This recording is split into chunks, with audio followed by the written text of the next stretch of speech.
System যদি তাদেরকে কোন ক্যাটাগরিতে ফেলবে এটা সিস্টেমই জানবে।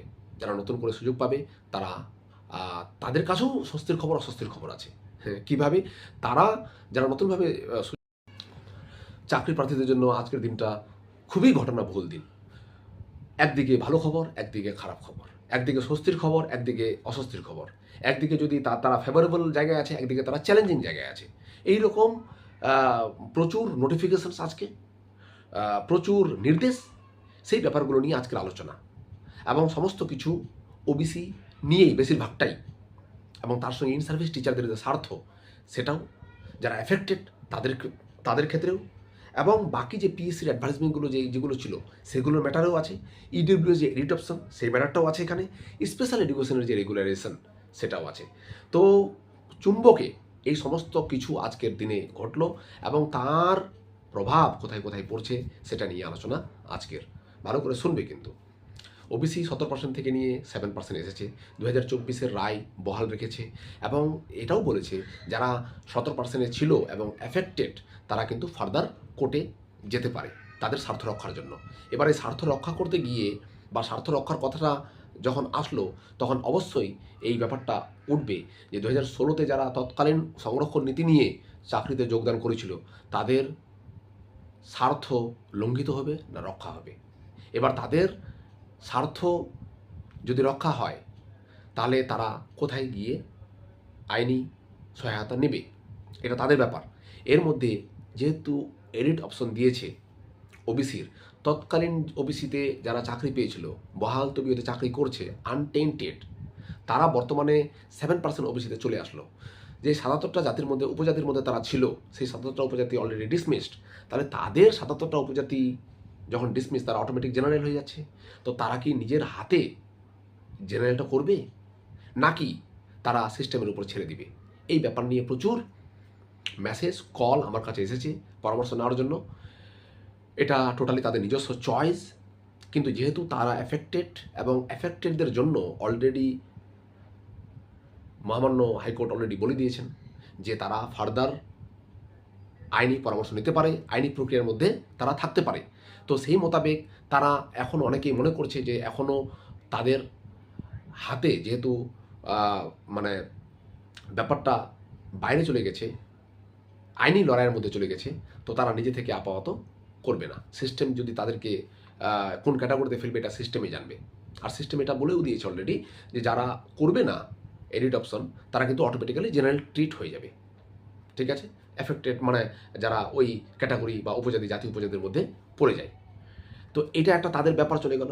তো এটা সত্যিকারের এটা একটা ঘটনা যে যারা 2016-তে ইন সার্ভিস টিচার বহাল তবিয়তে আছে, এখন হঠাৎ 7% সার্ভিস সংরক্ষণ নীতিতে তারা এখন অথই জলে। তো এই ম্যাটারটা টোটালি তাদের নিজস্ব একটা চয়েস এবং তারা আইনি পরামর্শ নিয়েই এই ম্যাটারটা করবে।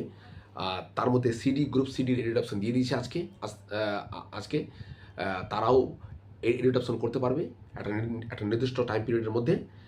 যেহেতু গ্রুপ সিডির রেজাল্ট হয়নি, তো সেটা আবার নতুন করেই সমস্ত কিছুটা হবে নতুন ওবিসি সংরক্ষণ নীতি নিয়ে।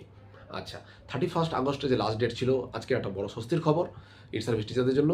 একদিকে ওই ব্যাপারটা অস্বস্তির, এটা আবার স্বস্তির খবর যে অন্তর্বর্তীকালীন আবেদন শুনানি না হওয়া অবধি তারা চাকরিতে বহাল তবিয়তে থাকছেন এবং তাদের যে সুযোগ সুবিধা সেটা তারা পাবে।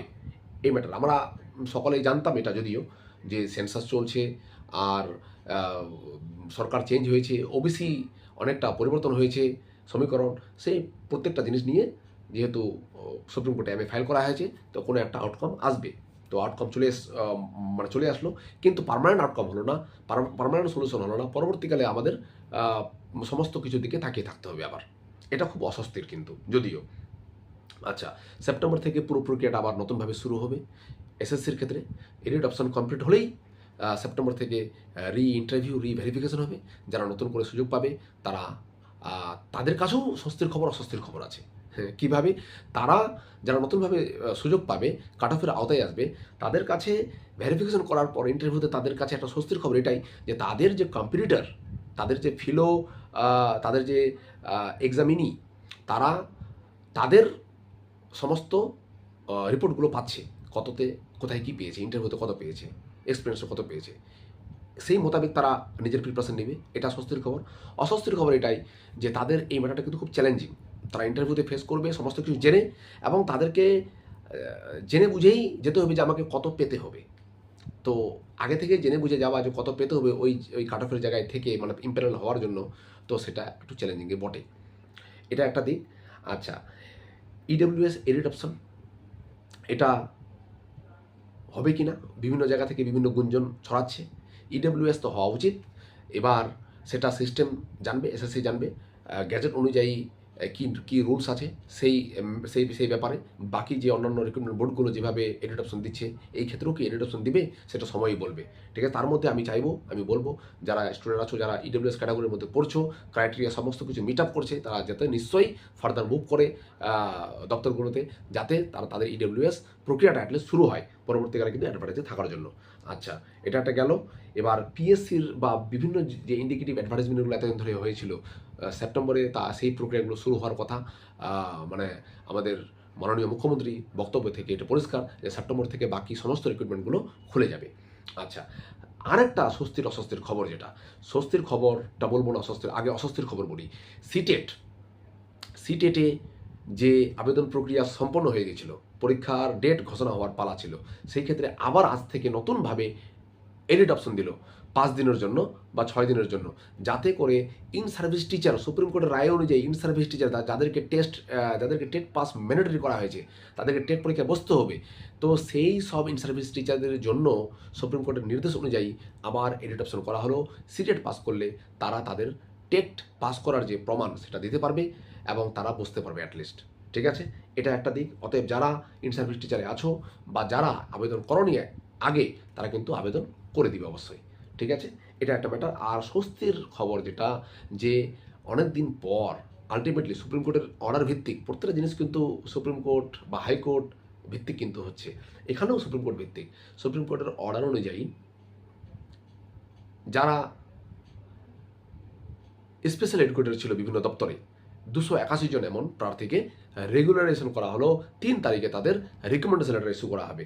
সমস্ত প্রক্রিয়া, সমস্ত তথ্য ভেরিফাই করে তাদের 3 তারিখে রিকমেন্ডেশন লেটার ইস্যু করা হবে। এটা স্বস্তির খবর। তারা অনেকদিন ধরেই বিভিন্ন দপ্তরে কাজ করেছিল, বঞ্চিত ছিল, এবং স্পেশাল এডুকেটর নিয়োগটা কিন্তু ত্বরান্বিত হবে। বাকি আমাদের যে প্রাইমারির ক্ষেত্রে স্পেশাল এডুকেশন নিয়োগ, সেটাও কিন্তু অনগোয়িং প্রক্রিয়া চলছিল ভোটের আগে পর্যন্ত, এখনও ফাইনাল রেজাল্ট পাবলিশ হয়নি। এই ম্যাটারটা হয়ে গেলে, যেহেতু ওবিসি ম্যাটারটা ফিক্সড হয়ে গেছে 7% নিয়ে, যারা এফেক্টেড তারা অবশ্যই মুভ করবে, তাদের আইনি অধিকার আছে। কিন্তু 7% নিয়ে যেহেতু চলছে, তার মানে বাকি প্রক্রিয়াগুলোও শুরু হবে, যেমনটা আমাদের মাননীয় মুখ্যমন্ত্রী বক্তব্যে রেখেছিলেন। তো এই হচ্ছে আজকের ঘটনাবহুল দিন, এবং প্রত্যেকটা জিনিস কিন্তু সুপ্রিম কোর্ট, হাইকোর্টের নির্দেশ অনুযায়ী হচ্ছে। এবার আগামী দিনে আমাদের দেখতে হবে যে যারা ইন সার্ভিস টিচার তৎকালীন 2016-তে, তাদের স্বার্থ কীভাবে রক্ষা হচ্ছে। ঠিক আছে, প্রক্রিয়ার দিকে আমাদের তাকিয়ে থাকতে হবে। সেপ্টেম্বর আসলে আমরা বুঝতে পারবো সমস্ত কিছুটা। ধন্যবাদ।